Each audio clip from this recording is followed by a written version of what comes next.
Buckle up, America, the Tim Walz roast that broke the internet, ladies and gentlemen. Hold on to your hats, because we're diving headfirst into a political firestorm that's got the internet buzzing like a beehive on Red Bull. This isn't just a story, it's a full-blown, popcorn-munching, jaw-dropping spectacle that left Joe Rogan blinking like he saw a UFO and Greg Gutfeld spitting out his coffee in pure disbelief. The star of this chaotic circus, none other than Minnesota Governor Tim Walz, a man whose resume reads like a choose-your-own-adventure novel written by a confused intern with a magic 8-ball. So what exactly did Walz say that made Rogan and Gutfeld lose their minds? Why is the internet roasting him like a marshmallow at a bonfire? And how did Midwestern everyman turn into the punchline of a political demolition derby? Grab a seat, because this 6,000-word roller coaster is about to take off, and trust me, you won't want to miss a single twist. Let's set the scene. Tim Walz, Minnesota's governor, once seemed like the friendly neighbor you'd wave to while he's over watering his lawn, grinning like he's got life figured out. He was a high school teacher turned politician, armed with Midwestern charm and a knack for data-driven promises. But when the COVID-19 pandemic hit, that charm melted faster than a popsicle in a microwave. Walz's leadership didn't just wobble, it crashed, burned, and left a trail of confusion that even a GPS couldn't navigate. 1 minute, he's preaching follow the science like a televangelist with a spreadsheet. The next, he's freestyling public policy like a jazz musician on a caffeine bender, leaving Minnesotans scratching their heads and wondering if their governor was secretly auditioning for a role in a Kafka novel. The internet's losing its mind over this guy, and for good reason. Walz's track record is a masterclass in flip-flopping, fibbing, and fumbling the ball so hard it's still rolling somewhere in Wisconsin from lockdown mandates that made no sense to accusations of stolen valor that hit like a gut punch. Walz has become the political equivalent of a reality TV train wreck. You can't look away, even if you want to. And when Joe Rogan and Greg Gutfeld got wind of it, oh boy, it wasn't just a critique. It was a two-man comedy roast that turned Walz's political career into a piñata, and they swung with fact, sarcasm, and enough wit to make even the most loyal Democrat wince the lockdown. Lunacy when science became a suggestion. Let's start with the pandemic, because that's where Walz's house of cards started wobbling. When COVID hit Minnesota, looked to their governor for clarity, leadership, and maybe a shred of common sense. Instead, they got a policy roller coaster that felt like it was designed by a toddler with a crayon. Locked down the gyms, shuttered the churches, and padlocked the corner cafes. Got it? But mass protests, oh, those were fine. Apparently, the virus took a coffee break when a political cause was involved. Playgrounds were wrapped in yellow tape, like a crime scene. But liquor stores, untouchable sacred temples of the lockdown era, you could almost hear the virus whispering ill respect. The vibe. Joe Rogan, never one to shy away from calling out nonsense, smelled hypocrisy from a mile away on his podcast. He tore into the absurdity with the kind of blunt logic that makes you nod and laugh at the same time. Why are barbers getting fined while Walmart's raking in billions? He asked, his voice dripping with the frustration of every small business owner who watch their livelihood vanish. Rogan wasn't just pointing out contradictions, he was holding a megaphone to them. Meanwhile, Greg Gutfeld, Fox News resident sarcasm machine, turned Walz's policies into a comedy sketch. This guy's not leading, Gutfeld quipped. He's playing policy. Roulette with blindfold on. Indoor dining was banned, but outdoor igloos with windows totally fine. Masks on, masks off, masks optional unless you're standing still. And humming happy birthday. It wasn't governance, it was a riddle. Wrapped in a fever dream, the internet ate it up. Ex-post exploded with memes of Walz spinning a mandate wheel of fortune with options like close the schools, blame the feds, or pretend everything's fine. One user posted a mock-up of Walz as a confused substitute teacher captioned, "When your governor's pandemic plan is just vibes." Another viral clip showed Rogan squinting like he's trying to decipher a cryptic tweet while Gutfeld cackled. This guy's not saving lives, he's just obsessed with Times New Roman. The crowd roared, and Walz's comms team probably started Googling how to delete the internet's stolen valor and fibs that won't quit. But the pandemic chaos was just a warm-up. The real fireworks came when Walz's personal story started unraveling. Like a cheap sweater, accusations of stolen valor hit the governor like a freight train, with critics claiming he embellished his military service to the point of fiction. He wasn't just accused of stretching the truth. He was called out for building a whole fantasy world. Claims of being in Tiananmen Square. Nope. Head coach of a football team, more like the water boy deployed in war.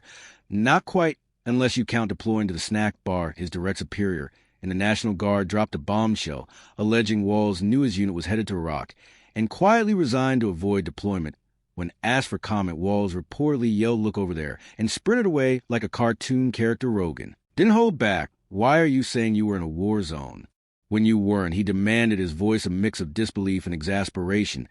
"You didn't use weapons in combat, man. Just own it." Gutfeld, meanwhile, turned the scandal into a stand-up routine. Tim Walz's military record is like a LinkedIn profile written by a motivational speaker. He cracked next, hell, tell us. He was a Navy SEAL who moonlit as a bikini, inspected the internet, went wild with ex-users churning out memes. Faster than you can say stolen valor, one post showed Walz's face photoshopped onto a Rambo. Poster captioned Tim Walz, "First blood of embarrassment." The accusations didn't stop at military fibs. Walz's claim of being a command sergeant major was called into question, with critics pointing out he never completed the requirements of the rank as defense, a shrug, and a pivot to something else ex-users weren't having it. One post read, "Tim Walz's resume is so padded it could double as a mattress."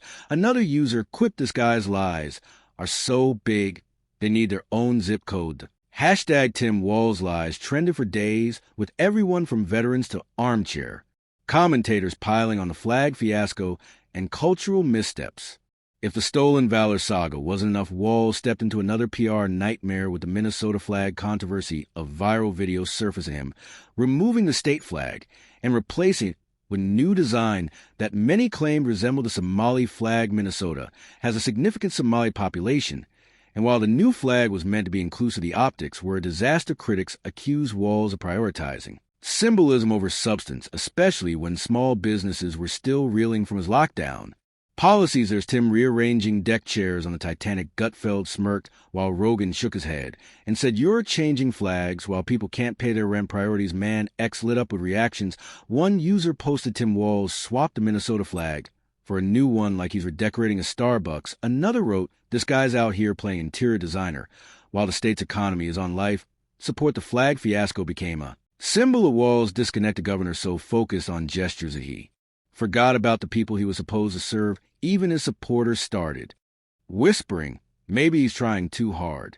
Then there was a George Floyd unrest when Minneapolis burned in 2020. Walz's leadership was nowhere to be found. Businesses were looted, neighborhoods were in chaos, and the governor's response, a masterclass in dodging accountability. Rogan called out crime rates, spiked, property damage was in the millions.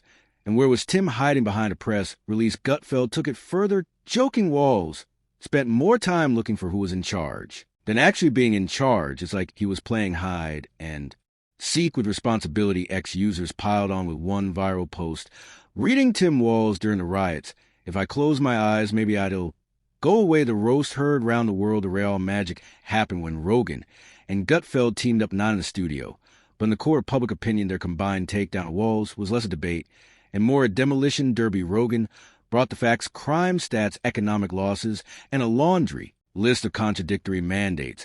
Gutfeld brought the zingers, turning Walz's missteps into punchlines that hit harder than a heavyweight champ. Together, they painted a picture of a governor who wasn't just out of his depth, he was drowning in a kiddie pool of his own. Making Rogan's frustration was palpable. This guy locked down mom and pop shops while letting big corporations skate. He said barbers couldn't cut hair, but Target was open 24/7. Explain that logic. Gutfeld jumped in. "It's not logic, it's a script written by a guy who failed improv class." Their chemistry was electric, like watching two friends riffing over beers about the absurdity of it all. Ex-users ate it up, with one post declaring Rogan and Gutfeld just turned Tim Walz into the political equivalent of a flat tire. The internet's reaction was a wildfire. Clips of Rogan's rants and Gutfeld's one-liners racked up millions of views. Memes flooded X from Walz as a confused game show host of Walz trying to fix a truck with a paperclip. One user wrote, "Tim Walz is a guy who locked down a lemonade stand for public safety, but let a riot roll because it's expressive." Another posted a mock-up of Walz's campaign slogan, "Tim Walz 2024. Trust me, I was almost in charge of the trans refuge bill." And more missteps just when you thought the circus couldn't get wilder. Walz signed the trans refuge bill, making Minnesota a sanctuary state for gender-affirming care. The bill, championed by State Rep Lee Finca, aimed to protect access to treatments like puberty blockers and surgery for minors. Noble in intent, maybe, but the execution, a lightning rod for controversy. Critics argue it prioritized ideology over practicality, especially when Minnesota's economy was still limping post-COVID. Rogan raised an eyebrow. "You're pushing this while People can't afford groceries timing dude Gutfeld went for the juggler Tim Walz turned Minnesota into a sanctuary for everything except common sense. X erupted again. One user posted Walz is out here signing bills like he got a PhD in optics disasters. Another wrote Minnesota, where you can't open a barbershop, but you can get a sex change on speed dial. The bill became another chapter in the Walz saga. Governor, who seemed more focused on headlines and heartland realities. Then there was the debate. The debate. Walz stepped onto the stage with the confidence of a man who thought he could charm his way out anything. Spoiler, he couldn't. His wide-eyed deer in headlights look became instant meme fodder. Politico tried to spin it, claiming his wide eyes showed passion and emotional intensity. Gutfeld wasn't buying it. Passion. That's not passion. That's the face of a guy who just realized he left his script at home. Rogan piled on this guy's body. Language screams, I hope nobody fact-checks me. The fallout a governor in free fall. By now, Walz's approval ratings were sinking faster than a lead balloon. Liberals called him weak. Conservatives called him out of touch. Even his base started muttering, did we vote for this guy? Other governors owned their mistakes during the pandemic, admitting where they went wrong and pivoting. Walz, he doubled down, spinning narratives like a DJ at a bad wedding. Rogan summed it up, stop pretending you're leading, just admit you got it wrong. Gutfeld delivered the knockout. Tim Walz didn't just lose trust, he turned into a campfire and roasted marshmallows over the internet, kept the heat on X posts, compared Walz to a substitute teacher who lost a lesson plan. And a class one user wrote Tim Walz's leadership is like a GPS that keeps saying recalculating until the battery dies. Another posted a fake book covered Tim Walz How to Fail Up without really trying. The memes were relentless, and the hashtag Walz roasted trended for weeks.